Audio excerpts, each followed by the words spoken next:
Halo semuanya, kami dari kelompok 53 yang akan membawakan materi presentasi dengan tema anatomi dan fisiologi muskular. Sebelumnya kami akan memperkenalkan diri terlebih dahulu. Perkenalkan, nama saya Maria Venia Clara Justisia. Saya Livi Mevi Sarawina. Saya Keisha Dang. Saya Una Crescental Mbanoa. Saya Melanie Suek. Selamat menyaksikan video presentasi kami. Nah, teman-teman, kira-kira apa sih jaringan muskular itu? Sistem muskular adalah sistem yang terdiri dari jaringan otot. Pada tubuh manusia terdapat sekitar 600 otot. Sebagian besar menempel pada tulang dan sebagian kecil menempel di bawah permukaan kulit. Terdapat gabungan dan beberapa otot yang terbentuk kumparan dan terdiri dari 3 bagian. Yang pertama yaitu fascia, yang merupakan jaringan pembungkus dan pengikat jaringan lunak. Yang kedua yaitu ventricle, yang berada di bagian tengah dan mengembung. Dan yang ketiga itu tendon atau urat otot yang tersusun dari jaringan ikat dan memiliki bentuk yang mengecil di bagian ujung-ujungnya. Nah, kenapa sih sistem muskular itu sangat penting? Nah, sistem muskular merupakan anggota gerak aktif karena memiliki kemampuan mengubah energi kimia menjadi energi mekanik, sehingga dapat menggerakkan tulang. Ciri-ciri otot. Yang pertama ada kontraksilitas, adalah kemampuan otot untuk memendek pada batasan tertentu. Yang kedua ada ekstabilitas, adalah kemampuan otot untuk merespons stimulus. Dan yang ketiga ada ekstensibilitas, adalah kemampuan otot untuk menggerak melebihi panjang otot saat keadaan rileks. Dan yang keempat adalah elastisitas, adalah kemampuan otot untuk kembali seperti semula. Nah, selanjutnya kami akan menjelaskan macam-macam otot manusia. Kira-kira apa aja sih macam-macam otot manusia?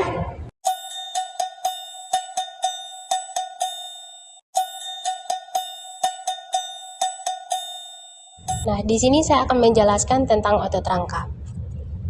Otot rangka tidak melekat langsung pada tulang.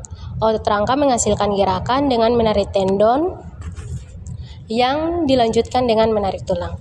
Kebanyakan otot rangka menyilang setidaknya satu sendi dan melekat pada tulang artikulasi yang membentuk sendi. Terdapat tendon dan origa yang membantu pergerakan otot. Tendon berbentuk seperti kabel serat putih padat. Jaringan ikat ini biasa menempel pada otot ke tulang.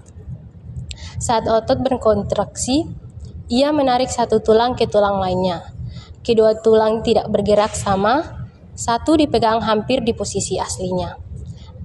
Perlekatan otot melalui tendon ke tulang stasioner disebut origin.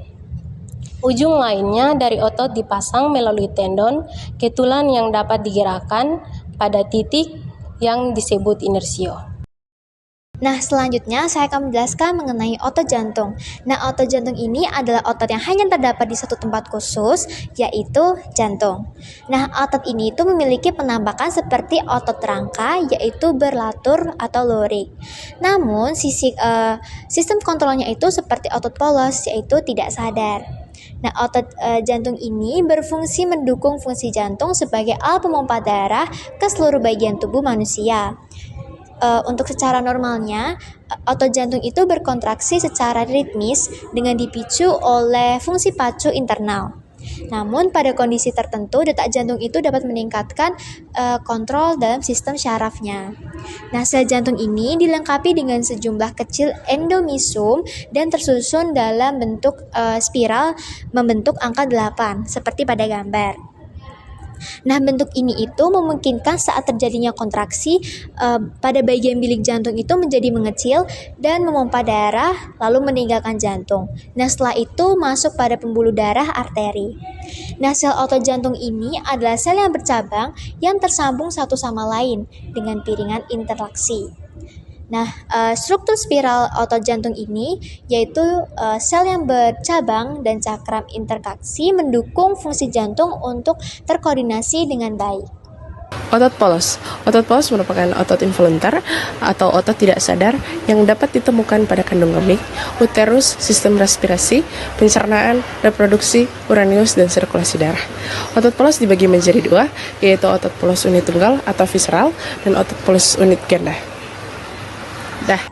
Nah, jadi teman-teman, di sini saya akan menjelaskan tentang fungsi muskular. Yang pertama itu penopang tubuh, di mana menopang rangka dan mempertahankan postur tubuh saat berdiri maupun duduk terhadap gaya gravitasi bumi.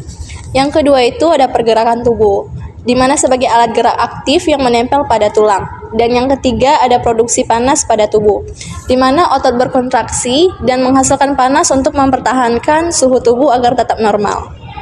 Nah, di sini juga saya akan menjelaskan tentang fungsi skeletal. Yang pertama itu penyangga tubuh dan otot yang melekat pada tulang, tempat menyimpan mineral, kalsium atau fosfat, dan lipid, tempat memproduksi sel tubuh. Dan yang kedua itu melindungi organ tubuh dan membentuk tubuh. Demikian materi anatomi dan fisiologi muskular yang dapat kami sampaikan. Semoga dapat bermanfaat untuk teman-teman semuanya. Terima kasih.